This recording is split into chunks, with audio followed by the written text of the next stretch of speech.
the thing I love about T20 cricket is it's either ultra attacking or at the death it's ultra defensive. There's no kind of middle ground where the game just kind of putters along. Head coach Brendan McCullum, we were talking to him a little while earlier, and he said he is beyond excited to play with you and work with you. Do you feel the same way? Is the feeling mutual? Well, the first thing is I'm very excited that I don't have to bowl to him anymore, because he was one of the worst or most feared batters to come up against, because it could be first ball of the match and he might be running at you, hitting you back over your head for six, which he did a few times. So I'm happy that he's on my team as a coach and I don't have to bowl to him. But he's someone that I really admired from afar when he was captain of New Zealand and when he was playing came up against him quite a few times in IPL. I love the way he goes about it. Really fearless, wants to put on the show, wants to take the game on, always take the more positive option. And you can be playing in front of 100,000 people over in India, and you can have a moment of hesitation where you just want to be a little bit, safe. Whereas I love those players who just enforce you to take the risks and take the game on and not worry too much about it if it doesn't come off. So yeah, I'm looking forward to working underneath him. Fantastic. And you're also going to be working with bowling coach Kyle Mills. We spoke to him a little while earlier, and he said he thinks you're the best bowler in the world and an exceptional talent. When somebody praises you like that, how does it make you feel? Again, similar to Baz, an ex-player, an absolute master of his craft. He's got a really incredible record for New Zealand. Great. And you don't get too many opportunities to work with totally different coaches. In Australia, we've got the same, coaches for all formats. And then I've got my state team. So you might have 2 or 3 different coaches, but the opportunity to go and work with, Kyle is played all around the world, has played for another international team. There's just, he'll definitely bring different things that I've never thought about bowling before. And really excited to go to work with him. Now, when you take a walk down memory lane, you grew up in Lower Blue Mountains. You got a Sheffield Shield call-up at 17 for New South Wales. And then 1 month later, a Cricket Australia contract followed. Now, this has to be a dream start to any youngster's career. Was that ever part of the plan? Did you ever think that that's how you're going to make your big entrance onto the scene? No way. No, absolutely not. I finished school, while I was still at school, doing my final exams and everything. My school wasn't too sporty. A lot of my mates enjoyed sport, but none of them really played cricket. And they'd always ask me, on Monday morning, how'd you go on the weekend? But none of them really took too much interest. And a couple of weeks after I'd finished my exam, suddenly I was playing for New South Wales on TV, and they all were as surprised as I was, really. They were like, oh, we didn't know you actually played serious cricket. And I was a bit like, well, I didn't really know either. Everything happened so quickly. So I left school not even considering that playing cricket professionally was an option, because I didn't know anyone that played cricket professionally. I was just a normal school student who signed up to university, and everything happened so quickly. And then before I knew it, I was lining up with Ricky Ponting and Michael Clarke, playing a test match only a few months later. So it's all an incredible experience, but it happens so quickly, which is a rare thing. But I absolutely loved it. You spoke about playing with the greats, a dream contract, and then a dream debut, finding yourself with so many of your childhood heroes, man of the match in your first game. Was it all a little bit surreal at that time? Yeah, it was, for sure. I think it really hit home. I actually didn't play in the test, but I played that first test in South Africa. All my cricket in that off-season for Australia was overseas. But when we came back to the start of the Aussie summer, and everyone in Australia watches, the first test match, and unfortunately I was injured, but I was there at the game with the Aussie cricket team, and I just remember thinking, this is crazy. This is the same cricket team that I've watched my whole life, that my dad, my grandparents, everyone's watched. And I'm right in the middle of it. I'm on the field, you know, with the boys about to go and start the first test, and it really hit home. And just a weird feeling, a bit of a, how did I end up here? Like, just confusion almost. But bowling quick has been something you've been doing for a very long time. Very early on, we heard a story that we need some confirmation on. When you were 13 and playing for Penrith, did one of the opposition batters' mums come up to you and say, "Could you please bowl a little slower to my child? He's scared of you."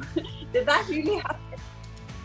Yes, yeah, happened a couple of times. I actually remember this guy really vividly, because it felt like we'd play him maybe twice a year, once a year, and it felt like every single year I'd bowl a ball and I'd hit him in the thigh, or I'd hit him in the hip or the leg. And I didn't mean to, but every year I would accidentally hit him and he would be on all fours on the ground, rolling around in pain.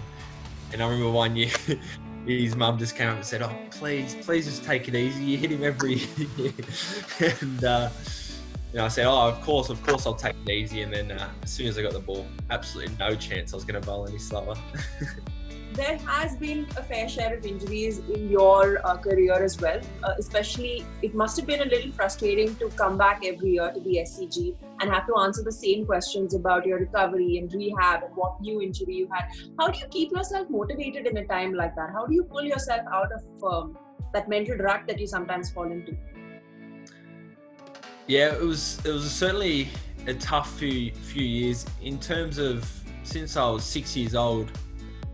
Summer for me meant cricket. I'd spend every weekend, every day after school playing cricket, and then suddenly I was a professional cricketer, but I wasn't playing any cricket during summer. And it was this really weird kind of, I'm a professional cricketer, I look at all these great games that I should play playing and I want to be playing, and I've never played before, but I want to go and play a test match at the SCG, and it's so close, yet I'm injured. I can't even go and play backyard cricket. So it was tough. And I think each year it got a little bit tougher. Just in terms of the schedule, it seemed like the start of the Aussie summer, I would always get injured. By the end of the Aussie summer, I'd just be starting to get right, and I'd go and play overseas. And then start of next summer, I'd get injured. So it was tough, because I felt like I was wasting so many years. But at the same time, with each injury, I felt like I got back to 100%. So it wasn't so much the not feeling like I was ever going to bowl at the top level again. It was more of just a frustration of all the cricket that I was missing out on. Having been through what you've been through and knowing everything that you know now, there's an exciting young prospect in the Kolkata Knight Riders, a quick like yourself called Kamlesh Nagarkoti, who came into the setup straight at the back of the Cricket World Cup, the Under-19 Cricket World Cup, and he's been injured for the last 2 years. If you had to give him a piece of advice about just playing out that time and coming back stronger, what would you say? The big one that all the coaches and ex-players who had gone through a similar thing to me always said was just to be patient. And it's a really easy thing to say and think of, but as an 18-year-old missing games, it's a very hard thing to actually live. But it was, no doubt, that was the biggest thing that I had to have, was just trust that I might miss a season or two at the start of my career, but it might mean that I can play when I'm 36 or 37 as opposed to 31 or 32 and I'm injured and I've broken, I've bowled all the balls I can. So just having trust that everything I was doing was setting the foundation blocks for a long and healthy career. So stick to it, still try and make sure you love your cricket. I love going to training and hanging out with all my teammates.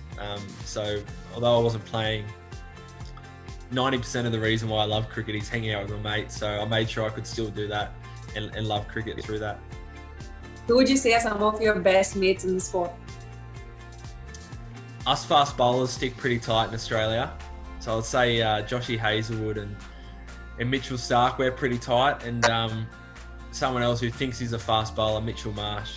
He hangs around us, and we like Nathan Lyon too because he bowls lots of overs for us.